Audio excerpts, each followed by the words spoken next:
My name is Daniel Meshach Owenyo Abuto. I was born in 1982 in West Songo sublocation, Kisumu district of Kenya, to the Reverend Sospita Abuto Ogacho and Mrs. Clarice Abuto.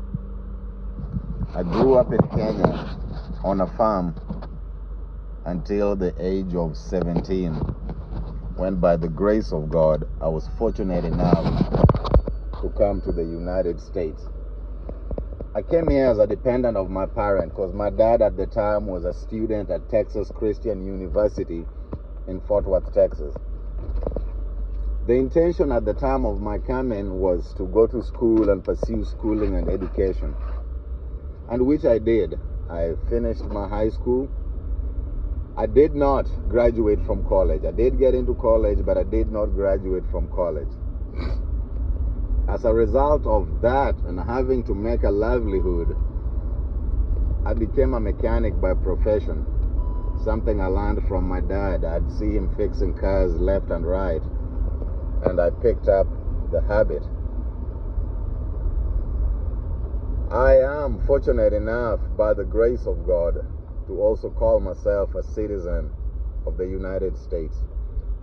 I live in Abilene, Texas.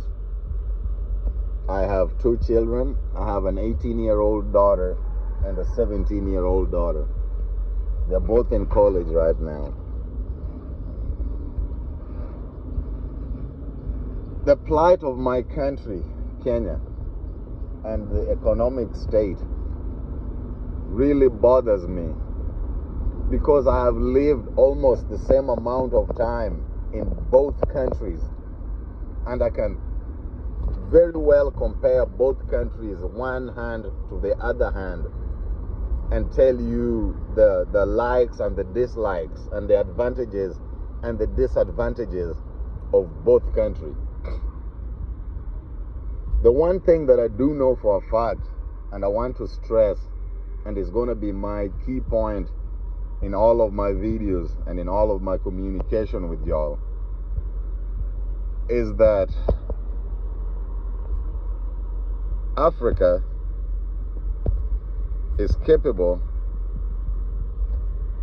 of feeding the United States and not just the other way around. And why do I say that? Because much as the United States is prosperous and the United States is great, and dear God, it's a good country to live in, it didn't happen that way by magic, and it didn't get that way overnight. It took a lot of deliberate, intentional, hard work to get this country to where it's at. It took a lot of deliberate and intentional hard work to build this infrastructure. And they did it against climate. I was trying to show you a guy there weatherizing his windows because it's supposed to get super cold on Monday. And it's supposed to stay that way for 3 days. That is something that we don't deal with on the equator. 365 days out of the year, the fluctuation in our temperatures is maybe 5 degrees difference. In the United States, particularly in Texas where I live, that's a blessing. There is farmers in Texas, there's oil in Texas, cotton is grown on a large scale in Texas. Weather-wise, annual rainfall, I think Kenya gets more rainfall than Texas does annually. Most of the agriculture here is done by irrigation. But it is done in a climate where you have, if best, 9 months out of the year when the weather is favorable and viable and you can do some planting with it. And then the rest of the year is freezing cold. This morning I'm going to work and I'm layered up. I've got about 3 pants on, 5 pairs of clothes, just to be able to withstand the cold.